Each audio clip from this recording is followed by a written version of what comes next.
Street power की जो बात होती है, आज जैसे मैं वीएचपी की बात करूं, ठीक, बजरंग दल की बात करूं, क्या इनके पास वो एम्पावरमेंट है जो पहले होती थी?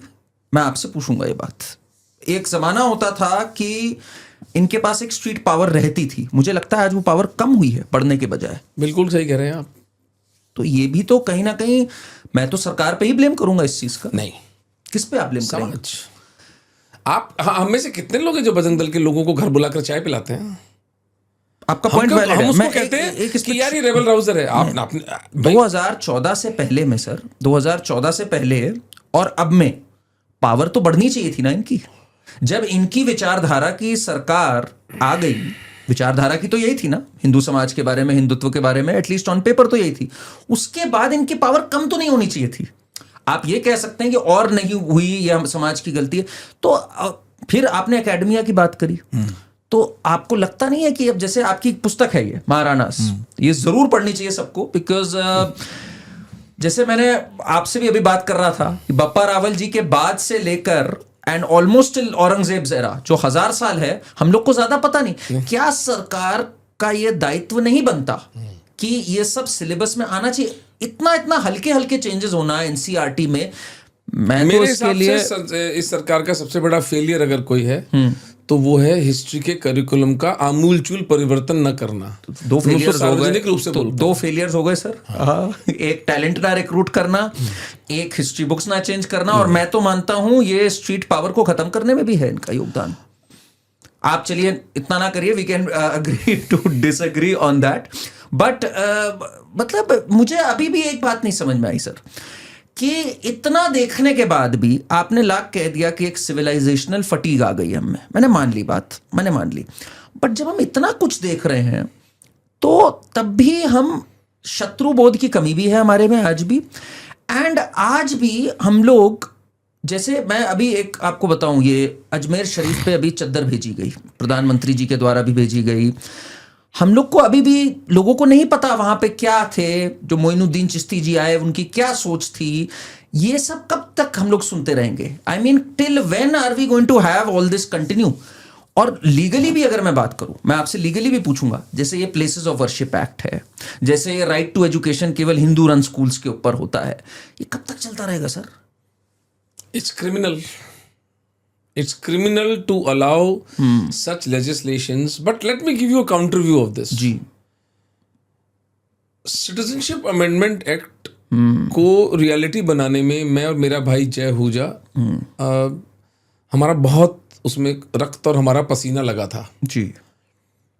और दर्जनों मीटिंग्स के लिए जयपुर में मेरी प्रैक्टिस छोड़ करके मैं यहाँ दिल्ली आया करता था और बड़े बड़े लोगों से मिला करता था, और बहुत प्रेम से, बहुत सहृदयता से उस वक्त हिंदू लीडरशिप में संघ के जो लोग थे, विश्व हिंदू परिषद के लोग थे, इन्होंने इतने प्रेम और अपनेपन से उस एक्ट के में हमारा सहायता की, हमारा मार्गदर्शन किया, हमें बताया कि इसको ये ऐसे करो।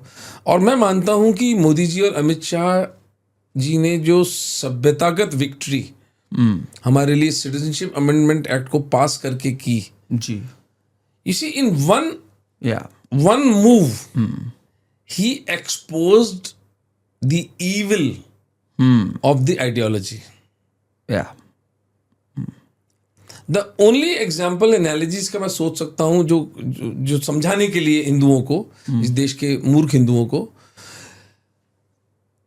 कनाडा एक लॉ पास करता है, सोचें कि जी अमेरिका में जो अश्वेत लोग हैं उनके ऊपर बड़ा अत्याचार होता है, हम उनको प्रेफरेंशियल नागरिकता देंगे, क्योंकि हिंदुस्तान पाकिस्तान की तरह कनाडा और अमेरिका की भी हिस्ट्री है। There will be war between America and Canada अगर ऐसा कुछ हुआ तो। कोई भी स्वाभिमानी देश ये कहेगा कि आप मेरे देश के नागरिकों के बारे में लेजिस्लेशन पास कर रहे हो।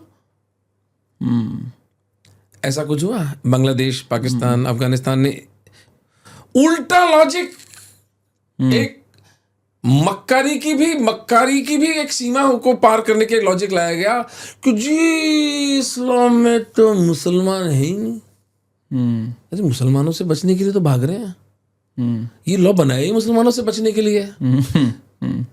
और तुम कह रहे हो कि मुसलमानों को भी इसमें साथ में ले आए? कब भांग पी रखी है क्या? फिर देश का बंटवारा क्यों किया था भाई? खोल दो फिर बॉर्डर। मतलब बॉर्डर भी नहीं खोलना है, हाँ, हिंदुओं को तंग भी करना है, हिंदुओं की बेटियां भी उठानी है, उनके नंबर्स भी कम करने हैं, उनके बिजनेसेस भी चलाने हैं, उनकी हत्याएं भी करनी है, और समय आने पर विक्टिमहुड का कार्ड प्ले करके वापस भारत में आ जाना है। इस तरह के मक्कार लोगों से आपका पाला पड़ा है, ये आपका शत्रु है। इसमें सब थे इसमें। Citizenship amendment act Modi ji ने पास कर दिया।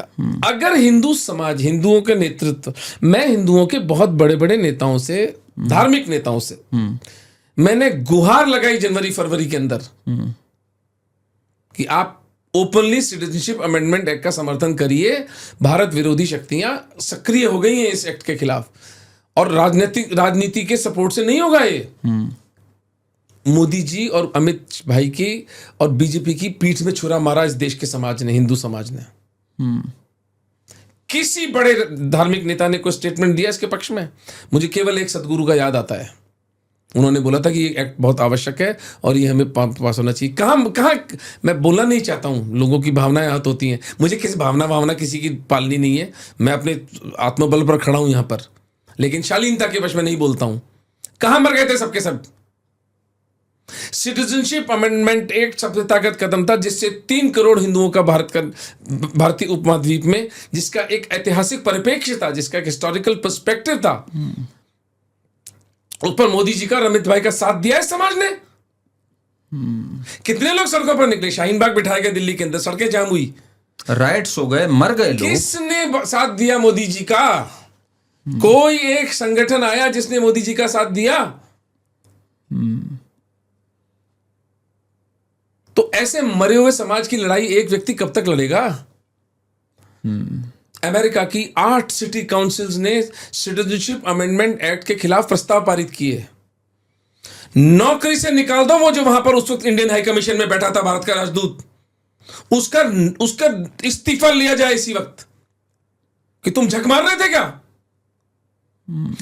एक करुणापूर्ण कानून जो डॉक्यूमेंट करता है सिटीजनशिप अमेंडमेंट एक्ट की सिविलाइजेशनल वैल्यू। आपको पता है करण, एक देश की सॉवरेन पार्लियामेंट ने एक कानून पास किया जी कि उन 3 देशों में जो अविभाजित भारत के अंग थे, वहां हिंदुओं का, सिखों का, ईसाइयों का, यहूदियों का, जैनों का और पारसियों का प्रताड़न होता है।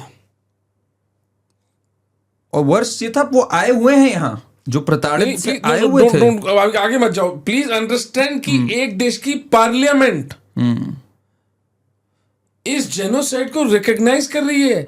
ये कितना बड़ा डॉक्यूमेंट है, इसकी वैल्यू पता भी है इस समाज को। जब शाहीन बाग बिठाए गए, कितने हिंदू सड़कों पर निकले? आज भी कितने हिंदू तुम्हारे जो इंग्लैंड में बैठे से बोल देंगे यार वोट दे दिए ना मोदी जी को, वोट 5 साल में एक बार वोट देने से तुम्हारी स्वतंत्रता बचेगी। इतनी सस्ती है स्वतंत्रता? 5 साल में बड़ा एहसान कर दिया आपने, गर्मी के अंदर जाकर एक बार वोट दे दिया आपने।